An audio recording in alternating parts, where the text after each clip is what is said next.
Greetings, dear ones. I'm Kryon of Magnetic Service.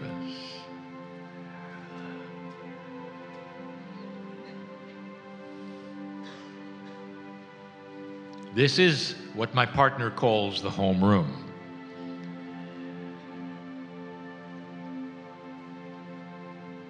Humans are all different.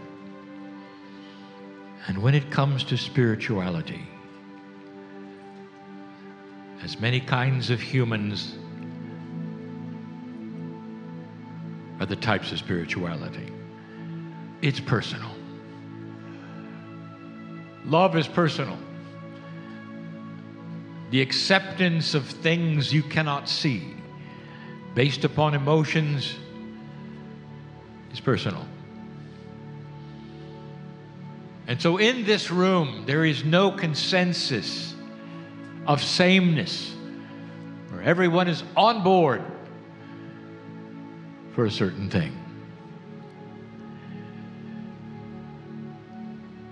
The difference, dear ones, between a spiritual person and a religious person. They both honor God in their own way. The religious person, however, follows rules that are set, that they believe in and that they believe are correct, that others have passed down, or traditions or history or books, and they are then structured into that and want to be. And in the structure, somehow, there is comfort. A spiritual person has no doctrine. A spiritual person must then develop on their own where they'll go, what they'll do, what they believe in, what they won't believe in, what makes sense, what doesn't. It's harder. And so we start again with the basics, as we do every single time. In these first channels of the day, there are questions. Very little teaching, there are questions. As you sit there, human being, with all that you are and the years that you have lived, are you comfortable that you know how everything works? Would there be some kind of an acknowledgement that there is a maturity that you have received from having lived a while, where you start to see and acknowledge that you don't know so much that is there? This is a world where science is discovering new realities. Realities that are so strange that you would see so many odd things if you were to be in one of those realities.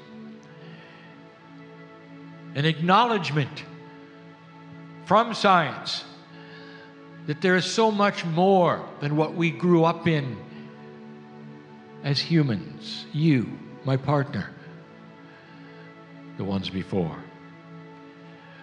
If this is the case and you see it in physics, what do you think might exist when you speak about spirit, creation, God, the existence of others you cannot see? Every single human is different. Did I ever tell you that the human mind cannot unscramble multidimensional things? And when they appear before you, the human mind must then perceive them from something it knows, not from something it doesn't know. And so it does its best to unscramble a visual and personal feeling that may be before them. It started early. Moses saw a bush that burned. I wonder how the angel felt. That was as good as it got. For it created light, and light can only be created with fire back then. It was glorious, it never stopped. That's what Moses' mind did. It's all he could see. And the burning bush came through history as a burning bush. If I could describe what it really was, it's the same thing that humans grapple with all the time. What does an angel look like? Is there such things as an angel? Is there sentience beyond yours? Is there intelligence beyond yours? Does the Creator visit you? And if the Creator does, is it a personal one? I've told you this. The system is known by all. Even those who are religious have a system that acknowledges that there somehow is a piece of the Creator inside the human being. And in linearity, the creation story, the linear one, all metaphoric, and as we said before, that was the time when that piece was given to you. So you'd have the knowledge between dark and light.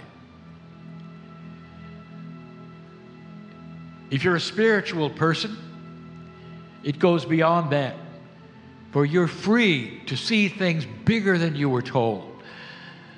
To make up your own mind how big it might be. And it goes from there. If you have a piece of God, the Creator, inside you, doesn't it make sense that there would then be some kind of communication?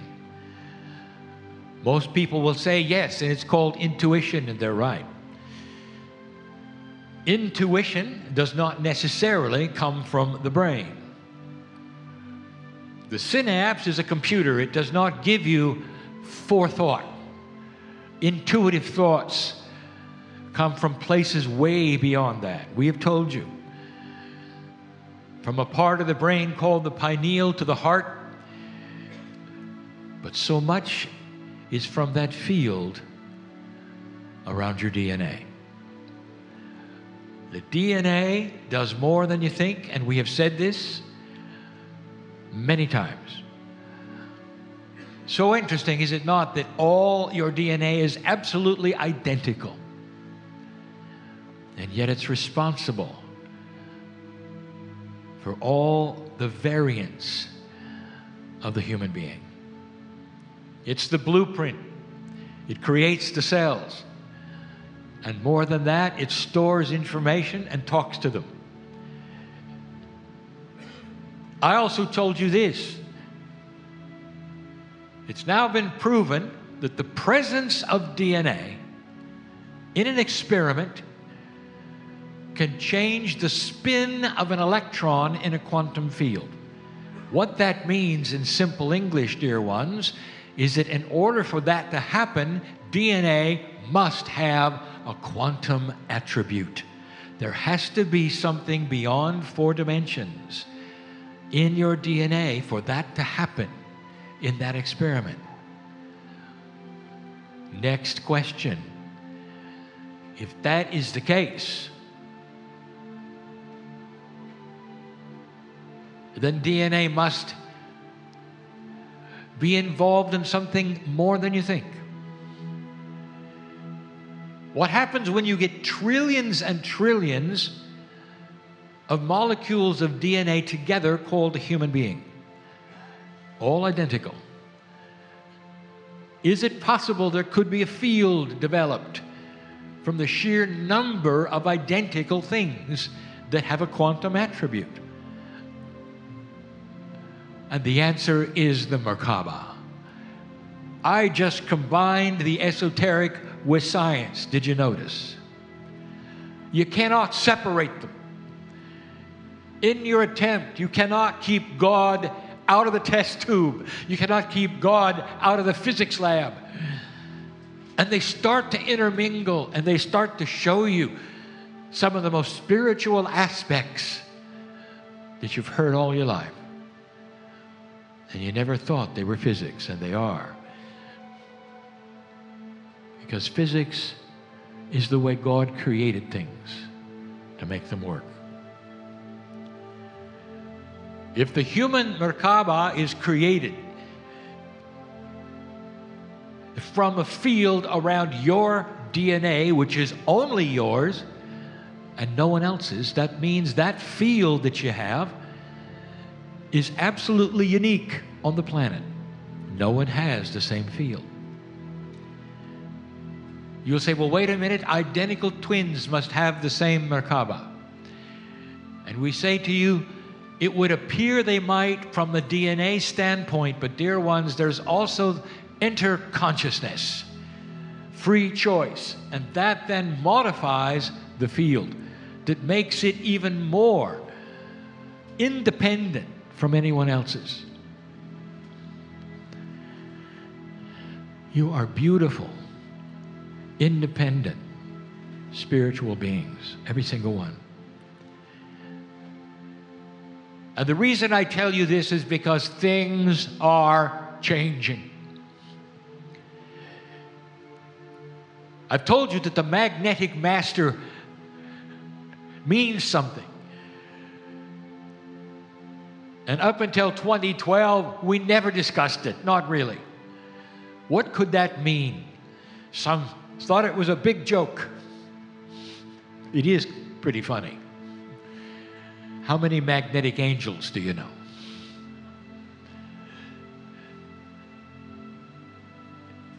Magnetic fields, dear ones, have quantum attributes, just like gravity and just like light.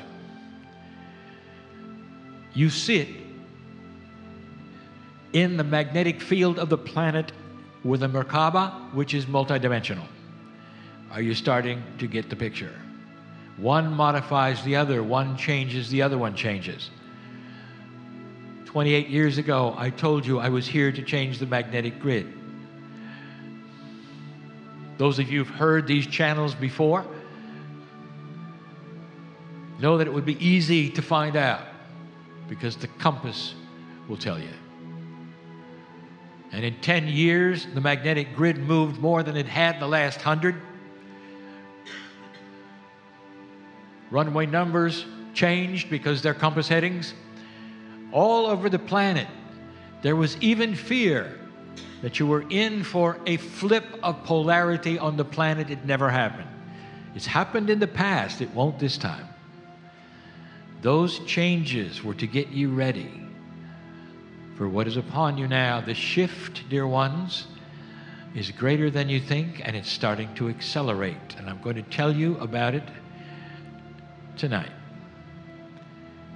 I'll do a state of energy for the planet. People think this is where predictions are made. There are no predictions, dear ones. I will tell you a little bit about the potentials that are in the works. I'll do some more explaining about what I mentioned 1 year ago. But back to the subject. There's more out there than you know that supports everything you are. There are some who say that they can read your health. And they're called medical intuitives. And some are so good at it, they're renowned. And they will have a success rate that is startling. Greater than 70%, where they will simply look at a human being and start to identify the issues, the chemistry, the organs in trouble. And no one knows how they do it. Unless, dear ones, the box that you were born in and everything you were told suddenly gets bigger,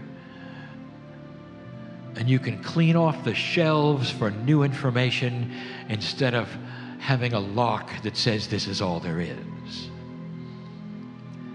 And the new information goes like this: what if some have this amazing multidimensional sight where they can see something that you cannot, because it is there. There's so much, even in 3 dimensions, that is there that you cannot see. Different wavelengths that you're not tuned into seeing. Multidimensionality, well, it's seeable, just not explainable. The burning bush. All through history, humans have seen angels. They can't explain them. The human mind seems odd, but it only can justify what it knows and has a lot of trouble with what it doesn't. And if presented with something that cannot be, it will adjust it to something that can be. A ball of spinning, translucent, somewhat transparent light that has really no clear form is just the beginning of what a multidimensional shape would look like to you.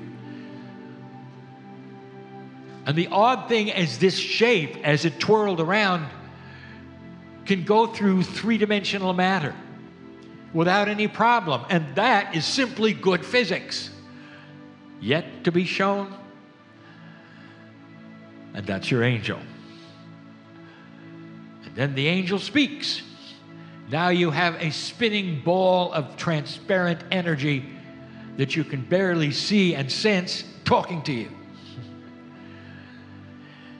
So what does the human do? I said it before. You put skin and wings on it, give it a halo, give it a name. That's the angel. Are you following the logic of this?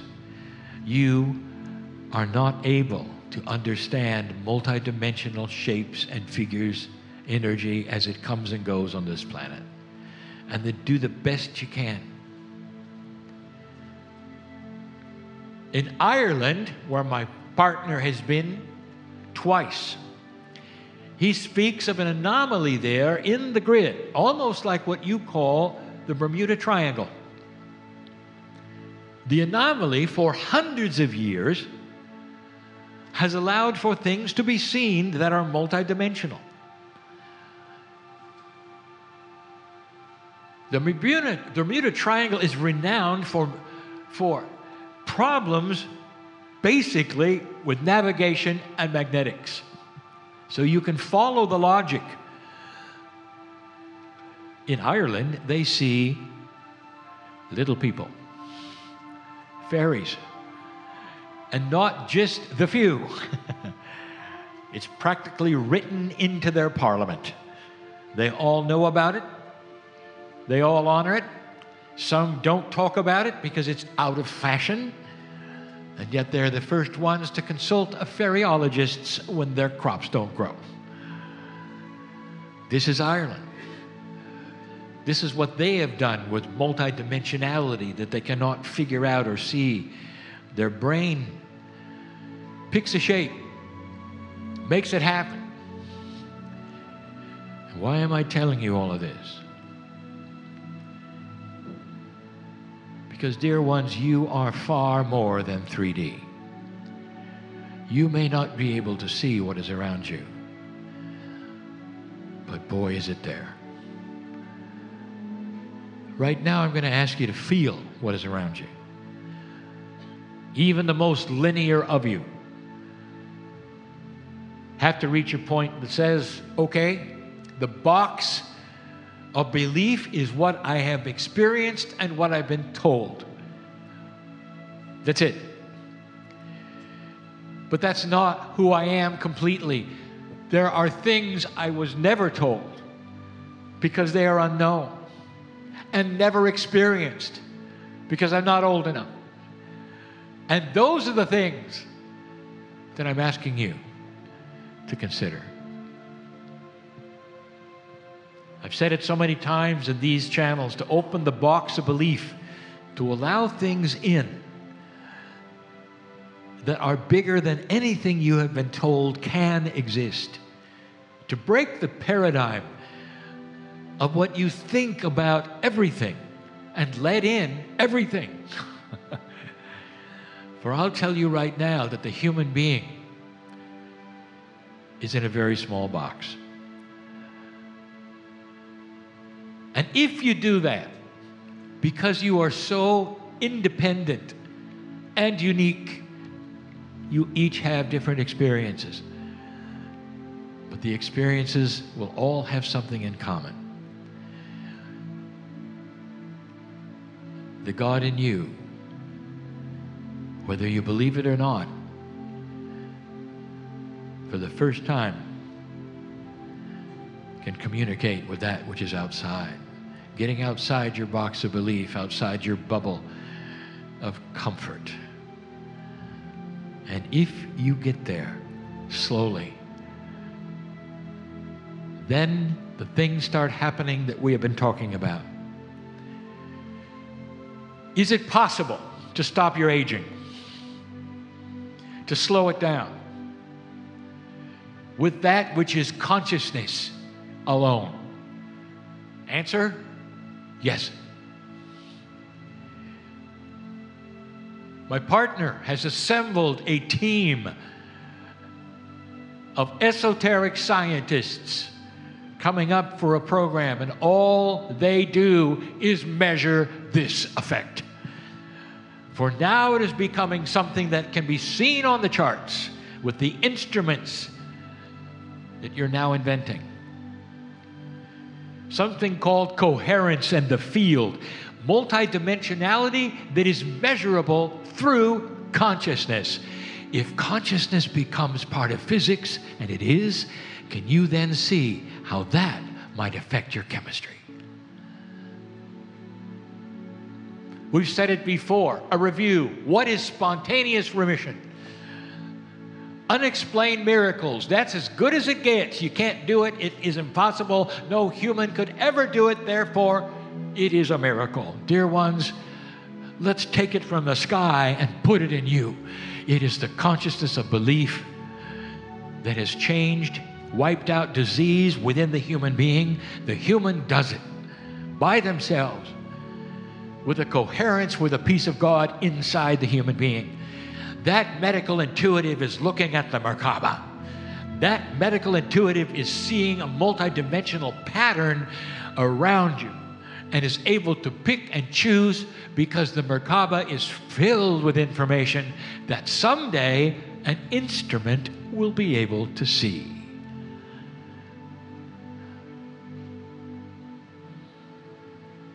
These are things in the future.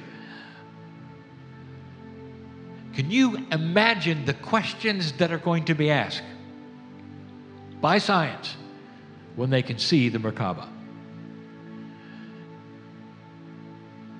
I'll tell you, first of all, they are not going to call it anything spiritual. It's simply a field that they now can see. But oddly enough, that field got its name in Israel from the ascension of Elijah. And it means to ride. And the riding is done in the chariot that is that bubble when Elijah ascended. At some point, science and spirituality must meld. At some point, all the scientists must swallow hard and say the Creator is really a creator. And we must factor in this. We may not understand it, but it must be factored in.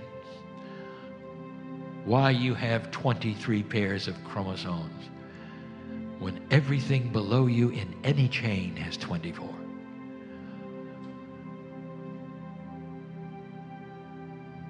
Are you starting to understand? There's more than meets the eye. And the things that I have been telling you just now are things that those who call themselves metaphysicians know and have believed for hundreds of years. The essence of why homeopathy works at all is that the consciousness of the tincture instructs the human body, and the human body obeys and cures the disease. It's the beginning of spontaneous remission's explanation. Consciousness is physics. And now you're starting to understand how your thoughts can literally make the biggest difference, more than any drug, more than any program. Put together with common sense, you never have to catch a disease, ever. Did you know that your consciousness alone can keep a disease from attaching itself to you? And so the training begins on this planet. The realization that physics and consciousness are allied and that chemistry is controllable starts the engine of teaching. What is it in me that I can change? What causes what I have? Instead of reaching for a pill or a drug, what is it I can reach for that will enhance what I have and not change it?